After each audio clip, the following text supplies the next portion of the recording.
Bienvenue à tous sur la chaîne Homme Sigma officiel. Aujourd'hui, nous plongeons dans l'univers fascinant de l'homme Sigma, cette figure masculine qui redéfinit les codes de la masculinité moderne par sa présence discrète mais puissante. Si vous vous êtes déjà senti différent, si vous avez toujours suivi votre propre chemin malgré les pressions sociales, ce contenu est fait pour vous. L'homme Sigma n'est pas une simple étiquette, c'est une philosophie de vie, une mentalité, qui transforme profondément votre rapport au monde. En tant qu'expert ayant étudié et incarné ces principes pendant des années, je vous propose aujourd'hui de décoder ensemble les secrets de cette mentalité qui fascine et inspire de plus en plus d'hommes à travers le monde. Avant de commencer ce voyage, je vous invite à vous abonner à notre chaîne. Pourquoi ? Parce qu'au-delà des clichés et des simplifications, nous vous offrons une analyse profonde et authentique de la mentalité Sigma, avec des stratégies concrètes pour transformer votre vie. Chaque semaine, nous explorons de nouvelles dimensions de ce mode de vie qui pourrait bien être la clé de votre épanouissement personnel. Maintenant, entrons dans le vif du sujet. La solitude stratégique. La solitude est généralement perçue comme une faiblesse dans notre société hyper connectée. Pour l'homme Sigma, c'est tout le contraire.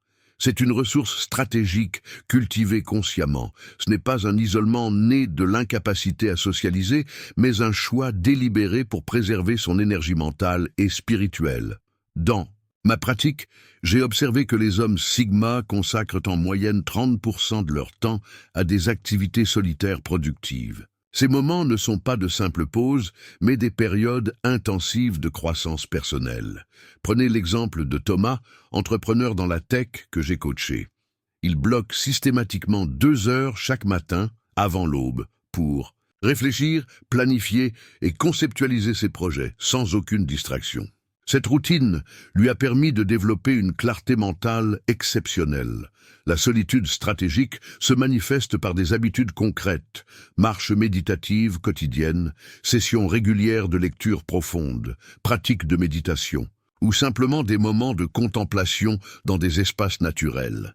Un homme Sigma authentique comprend que c'est dans ces moments d'isolement volontaire que naissent les idées les plus originales et les décisions les plus alignées avec ses valeurs profondes. Cette solitude n'est jamais un refuge contre la vie, mais plutôt une préparation intense pour mieux l'affronter. Elle permet de développer ce que j'appelle la voix intérieure dominante, cette capacité à écouter sa propre sagesse plutôt que le bruit constant des opinions extérieures.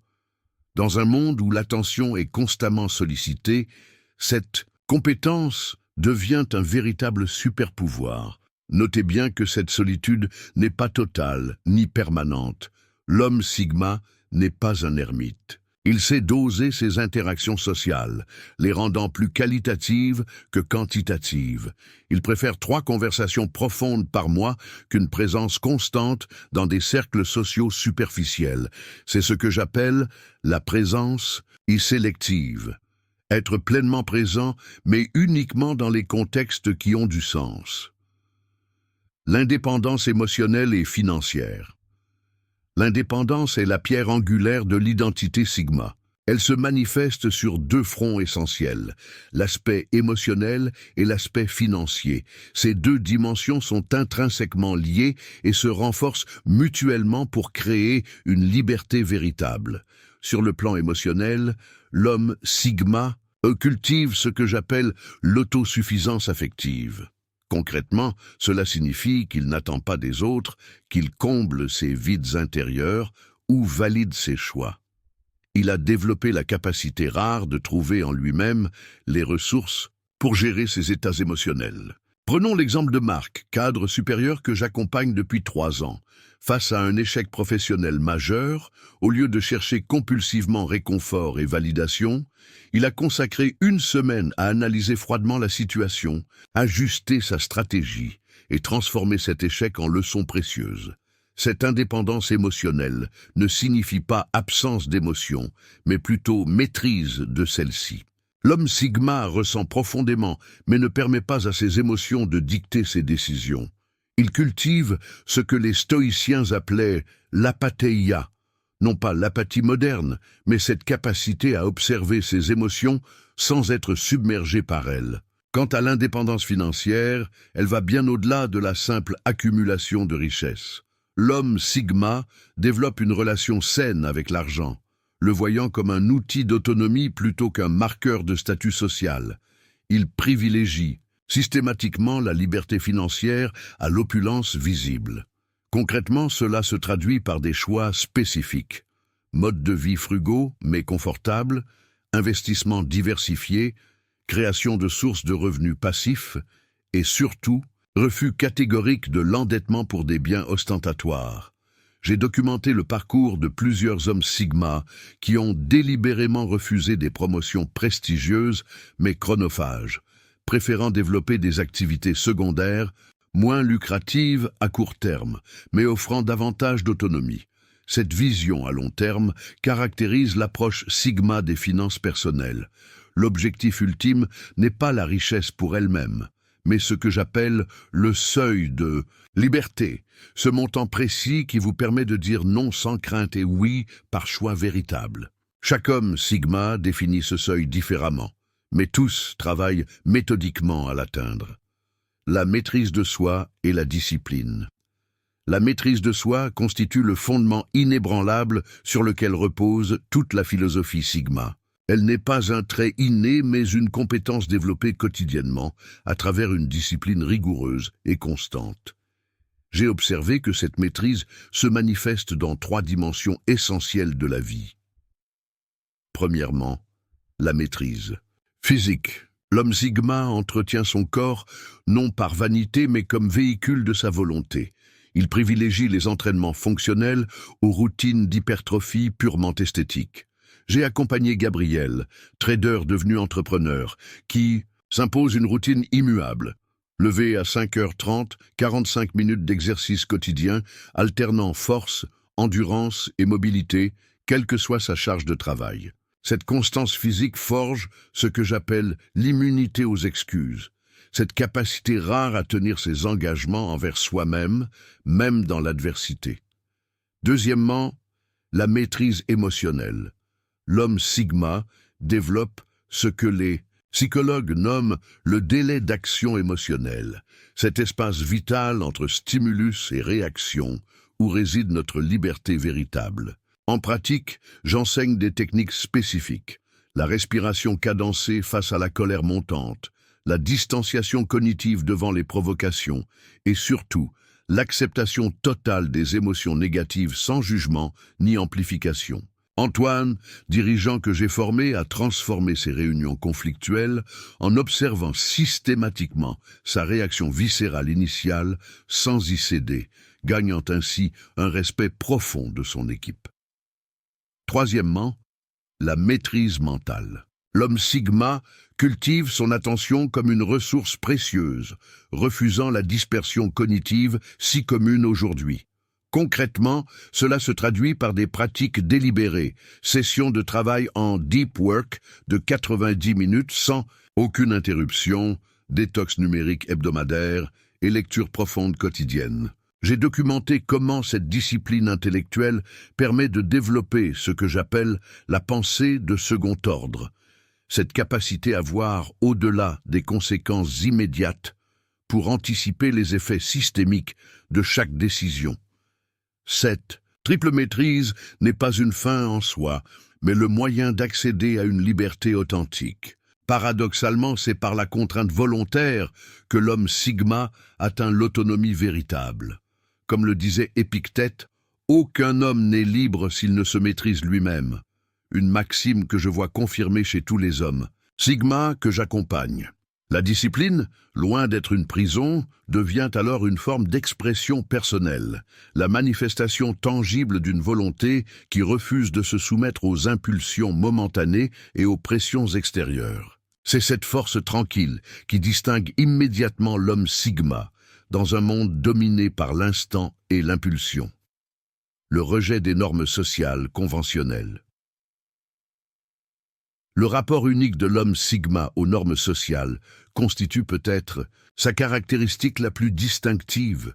Il ne s'agit pas d'une rébellion adolescente contre toute forme d'autorité, mais d'une posture réfléchie que j'appelle le détachement critique. Cette capacité à examiner chaque convention sociale pour déterminer si elle mérite d'être intégrée à son système de valeurs personnelles. L'homme Sigma développe ce que les sociologues nomment la conscience externe, cette aptitude rare à observer les dynamiques sociales comme un anthropologue étudierait une culture étrangère. Il perçoit clairement les jeux de statut, les mécanismes d'approbation sociale et les hiérarchies implicites qui régissent la plupart des interactions humaines. Cette lucidité lui permet de naviguer dans ces structures sans s'y identifier ni s'y soumettre aveuglément. Dans ma pratique, j'ai identifié 3 domaines où ce rejet des conventions se manifeste le plus clairement. D'abord, dans la carrière professionnelle. L'homme Sigma refuse catégoriquement le parcours linéaire traditionnel, études prestigieuses, ascension corporative, retraite dorée. Il privilégie ce que j'appelle la trajectoire non linéaire. Période d'intensité, extrême alternant avec des phases de retrait stratégique, changement de secteur guidé par la curiosité plutôt que la sécurité, et valorisation de l'impact réel sur les titres honorifiques. Ensuite, dans les relations personnelles. L'homme Sigma rejette l'obligation sociale d'un réseau étendu de connaissances superficielles. Il cultive plutôt ce que je nomme l'intimité sélective, quelques relations profondes et authentiques, choisies pour leur qualité intrinsèque plutôt que leur utilité sociale. Julien, architecte que j'accompagne, maintient délibérément un cercle restreint de 5 amis proches, avec qui il partage une connexion véritable, préférant cette profondeur à l'illusion de popularité. Enfin, dans le rapport aux possessions matérielles, l'homme Sigma développe ce que j'appelle le minimalisme fonctionnel, acquérir uniquement des objets qui servent concrètement ses objectifs ou procurent une valeur expérientielle authentique. Cette approche contraste fortement avec la consommation ostentatoire dominant notre culture. J'ai observé chez mes clients Sigma une tendance marquée à investir massivement dans des expériences transformatrices, voyages immersifs, formations spécialisées, tout en maintenant un train de vie étonnamment modeste dans les aspects visibles. Ce rejet des conventions n'est jamais gratuit, ni théâtral. L'homme Sigma ne cherche pas à provoquer ou à attirer l'attention par sa différence. Ce serait paradoxalement une autre forme de conformisme, réactif celui-là. Il opère plutôt selon ce que j'appelle le principe de pertinence personnelle. Adopter uniquement les pratiques qui résonnent authentiquement avec sa vision intérieure, indépendamment de leur acceptation sociale. Cette indépendance normative confère à l'homme Sigma cette aura distinctive que beaucoup remarquent sans pouvoir la définir précisément. Cette impression d'un homme qui vit selon ses propres règles, non par arrogance, mais par cohérence profonde avec lui-même. La valorisation de la productivité et des résultats. L'homme Sigma entretient une relation singulière avec la notion de productivité, radicalement différente de la frénésie d'activité qui caractérise notre époque. Il développe ce que j'appelle l'efficacité intentionnelle, cette capacité à concentrer son énergie exclusivement sur les actions qui produisent un impact significatif, en éliminant impitoyablement tout le reste. Cette approche se manifeste d'abord par une clarté exceptionnelle dans l'établissement des priorités. L'homme Sigma pratique ce que les experts en productivité nomment l'élimination préemptive, refuser d'emblée qu'à 90% des opportunités, même attrayantes, qui ne s'alignent pas parfaitement avec ses objectifs fondamentaux. J'ai accompagné Mathieu, consultant indépendant, qui a délibérément réduit son portefeuille client de 15 à 3, triplant paradoxalement ses revenus, en concentrant son expertise là où son impact était maximal.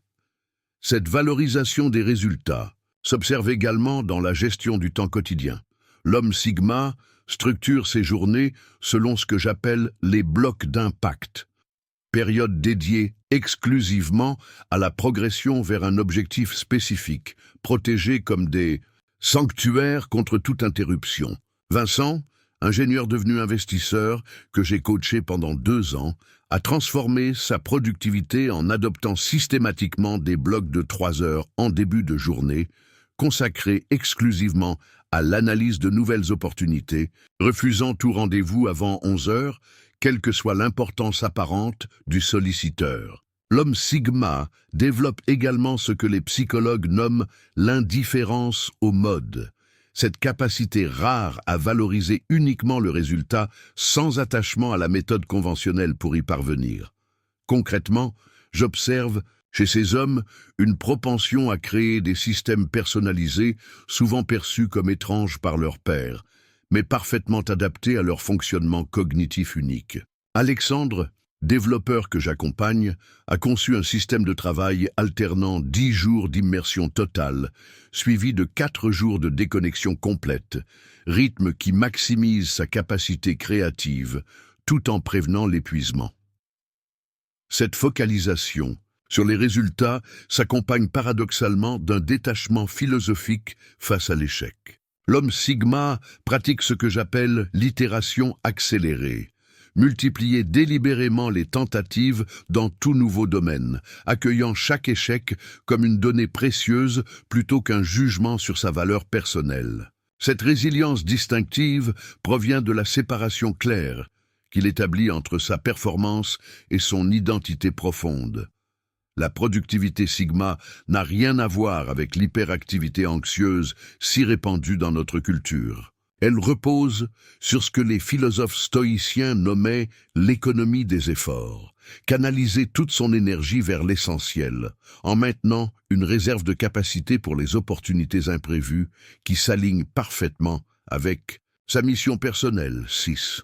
L'influence discrète et le leadership naturel. L'un des paradoxes les plus fascinants de l'homme Sigma réside dans sa capacité d'influence considérable malgré ou peut-être grâce à son désintérêt fondamental pour le pouvoir conventionnel. Il exerce ce que j'appelle le leadership gravitationnel, cette force d'attraction qui amène naturellement les autres dans son orbite sans contrainte ni manipulation. Cette influence distinctive repose d'abord sur ce que les psychologues sociaux nomment l'autorité authentique, cette forme de crédibilité qui émane de l'expertise réelle et de l'intégrité personnelle, plutôt que de la position hiérarchique. L'homme Sigma ne revendique jamais l'autorité. Il la démontre par ses actions cohérentes et ses compétences vérifiables. J'ai observé Raphaël, entrepreneur que j'accompagne depuis 5 ans, transformer radicalement une équipe dysfonctionnelle, non par des déclarations grandiloquentes sur son leadership, mais en résolvant systématiquement les problèmes techniques que tous évitaient, établissant ainsi une autorité incontestable. Cette influence se manifeste également par ce que je nomme la présence amplificatrice. Cette capacité rare à élever le niveau de toute conversation ou projet simplement en y participant. Concrètement, l'homme Sigma pose les questions que personne n'ose formuler, identifie les angles morts que tous ignorent et maintient l'attention collective sur l'objectif essentiel quand les distractions surgissent. Nicolas, architecte devenu conseiller stratégique que j'ai formé, a développé cette compétence au point d'être systématiquement invité dans des projets clés, non pour son expertise technique, mais pour sa capacité à clarifier l'invisible, comme le décrivent ses collaborateurs. L'homme Sigma pratique également ce que les théoriciens du leadership appellent l'autorité distribuée, cette aptitude à renforcer l'autonomie et la responsabilité des autres plutôt qu'à centraliser. Le pouvoir, il ne cherche pas à créer des suiveurs, mais des pairs. J'ai documenté comment Thomas, cadre dirigeant devenu mentor, systématise cette approche en refusant délibérément de fournir des réponses directes à son équipe, préférant poser des questions structurantes qui permettent à chacun de développer sa propre solution, créant ainsi une culture d'initiative plutôt que de dépendance. Cette influence Sigma se caractérise aussi par ce que j'appelle la rareté stratégique, cette utilisation parcimonieuse de sa voix qui en démultiplie l'impact. Contrairement au leader alpha qui impose constamment sa présence, L'homme Sigma choisit soigneusement ses moments d'intervention. Il comprend intuitivement que la surabondance dilue la valeur. Lorsqu'un homme habituellement réservé et réfléchi prend finalement position, l'attention collective se concentre naturellement sur son message. Cette forme de leadership ne vise jamais la domination ou la validation externe. Elle émane plutôt de ce que les philosophes orientaux nomment le Wu Wei, cette action sans effort, qui découle naturellement d'une intégrité intérieure et d'une clarté de vision. L'homme Sigma influence non parce qu'il le cherche, mais parce qu'il incarne une alternative vivante au modèle conventionnel que beaucoup aspirent secrètement à transcender. L'équilibre entre l'ambition et le détachement.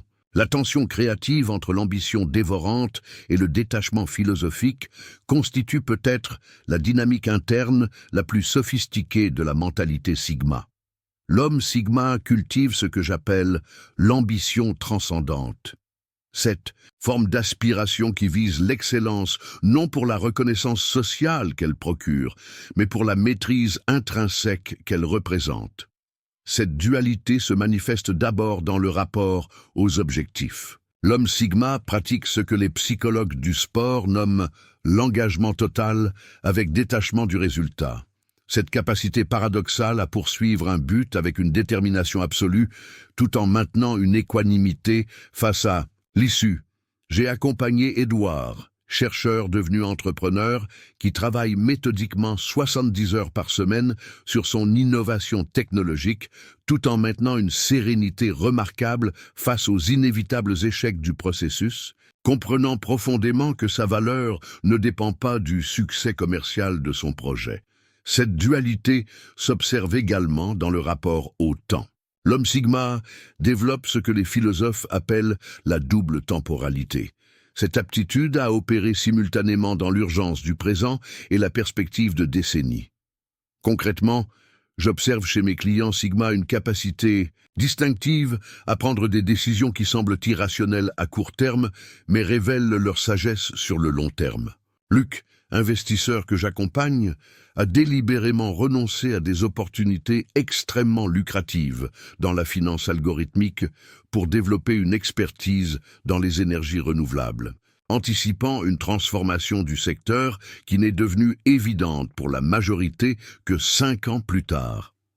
L'homme Sigma cultive également ce que j'appelle l'attachement conditionnel.